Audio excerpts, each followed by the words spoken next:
morning, students. Welcome to online political science class. Again, we are moving towards the chapter that is what? That is federalism. So, what is federalism? We have done about the concept of federalism. We have done so far about federalism.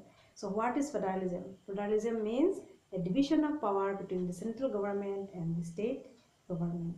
Okay, when they exercise both the area, the central government or state government, by power by themselves, they exercise in an independent way, that is known as federalism.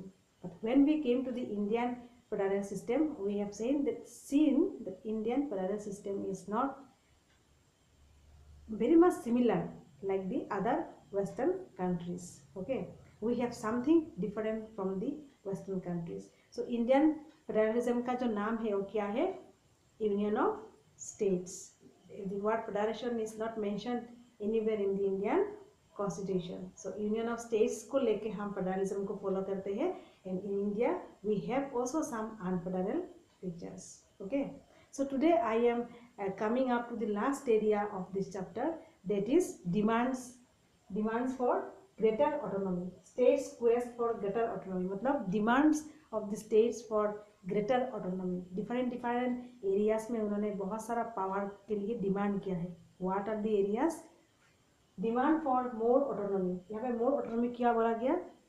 Tamil Nadu, waste Bengal. Okay, तो इस तरह से बहुत सारा state और भी है, Punjab. This states they have demanded more autonomy. हर तरह से उनका जो पावर है वो बढ़ाने के लिए, पॉलिटिकल लेवल में, एडमिनिस्ट्रेटिव लेवल में, for any type of decision that they want to take, there autonomy power should be increase. Because मैंने बोला ना आपको कि फेडरलिज्म जो इंडिया में यूज़ होता है उसमें देखा गया कि फेडरलिज्म तो है but it has a strong unitary बायस. मतलब सेंटर का जो रोल है वो ज़्यादा है इन दी स्टेट्स के ऊपर पे उनका ज़रा पावर है. तो ये पावर थोड़ा हटाने के लिए और स्टेट्स को ज़्यादा इंडिपेंडेंटली अपना स्टेट को रूल करने के लिए, उसको चलाने के लिए they have demanded okay more autonomous power, more autonomy power. ठीक है. Next, demand for financial autonomy. So states always are lacking in finance. बहुत सारा चीज़ के लिए वो फाइनेंस के लिए लैक करते हैं. उनका बहुत सारा स्कीम्स के लिए वेट करना पड़ता है, ग्रांट्स के लिए उनका वेट करना पड़ता है फ्रॉम दिस सेंट्रल गवर्नमेंट. और बहुत सारा स्टेट में ऐसा है कि जैसे कि अगर इन स्टेट के जो मेंबर्स जो है, रिप्रेजेंटेटिव जो है, if they are not strong, तो बहुत सारा टाइम में क्या होता है, जो स्कीम्स के लिए, ग्रांट के लिए जब लोग मांगते हैं, that is not materialised.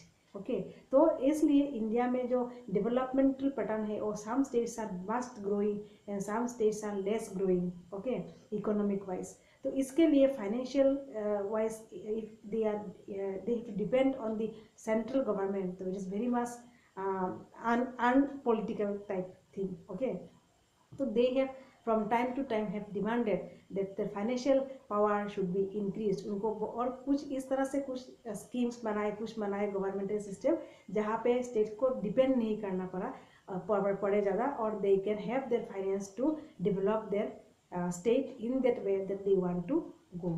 Okay, next वाला, demand for administrative autonomy. Many times the states have complained to the central government कि central government interfere करता है अपने state के ऊपर. Okay, in many things, planning process में, developmental process में, military forces भेजने के मामले में, election pattern के मामले में, very thing, even different schemes, policies जो आता है, सब चीज़ों में, administrative matters में the central government they interfere in the state matters.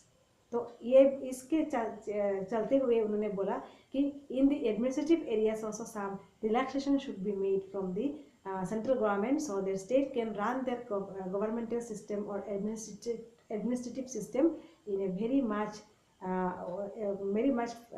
इसको क्या बोलते हैं, फ्लेक्सिबल वे और relaxable way, so that they can go through in a very swing mood और in a very way that they want to go through. Okay, not depending on the central government or not interfering by the central government. Next, demand for linguistic and cultural autonomy. So this is जैसे कि India, when India became independence, so after that 1954 में recommendation के लिए demand किया गया. Many states they have demanded for linguistic reorganization.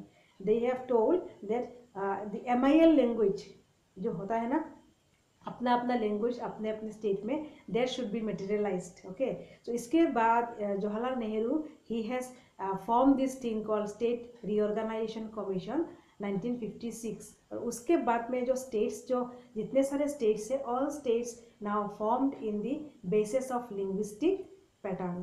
तो अगर गुजरात में जाए तो गुजराती है, महाराष्ट्र में जाएंगे तो मराठी है।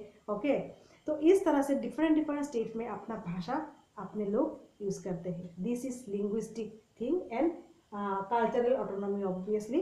तो अपने अपने स्टेट में अपना कल्चर लोग यूज करेंगे, जिसका जितना क्या कल्चर है। Okay, because every state varies, every state has their own culture, own pattern, because India is a multi racial, multi linguistic, multi cultural country. Diversities बहुत सारा है इंडिया में, तो अब सब लोग अपने अपने तरीके से डिमांड कर रहे हैं। ठीक है, next demand for new states. तो ये तो लास्ट है, demand for new states, because on the eve of independence हमने देखा कि there are 14 states and 6 union territories. आज कितना है?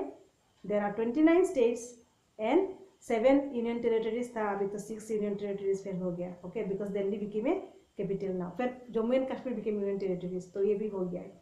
तो अभी और भी बहुत सारा स्टेट है जो डिमांड कर रहे हैं, जैसे कि गोरखालैंड फ्रॉम वेस्ट बंगाल डिमांड कर रहे, फ्रॉम आसाम बोडोलैंड डिमांड कर रहे for a creation of new states. So from big area, many small states are coming up. So demands for new state is not a new thing, right from जो आगे से 1947 के बाद में जो ये स्टेट का जब ये हुआ, फॉर्मेशन हुआ, तब से ये डिमांड आते आ रहा है। तो it is going on from time to time, and central government sometime not listening, but sometime situation becomes so much tense, और सब कुछ इतना ऐसा अनकंट्रोलेबल हो जाता है कि ultimately centre has to go with this things. Okay, so this is all about states autonomy power. और with this I am coming to this chapter called regionalism. अच्छा, इसमें जाते जाते मैं और एक चीज़ बोल के जाती हूँ कि सरकारिया कमीशन। ओके, क्योंकि एक कमीशन बैठाया गया है by the central government, Sarkaria commission, to look on to the matters of this thing called federalism. क्योंकि ये फेडरलिज्म जो इशू है, ये बहुत जगह पे बहुत टेंस लाया है, बहुत वायलेंस क्रिएट किया है, बहुत सारा स्टेट इसको एग्री भी नहीं कर रहे। ओके, बहुत सारा चीज़ को, तो सरकारिया कमीशन बैठाया गया है to look on to the matter of this things. Sarkaria commission also somehow or somewhere it is favored towards the state, and somewhere it is favored toward the center. Okay, so but India has to go with this federalism policy somehow or the other. उसका नाम different हो, biasness हो, but it has to go through, because India is the largest democratic country in the world which has to follow a pattern of federalism. ठीक है, तो इसके साथ मैं इस चैप्टर का जो है वाइंड अप कर रही हूँ, and I hope this chapter has went through your mind and you have understood these things very nicely. Okay, thank you students.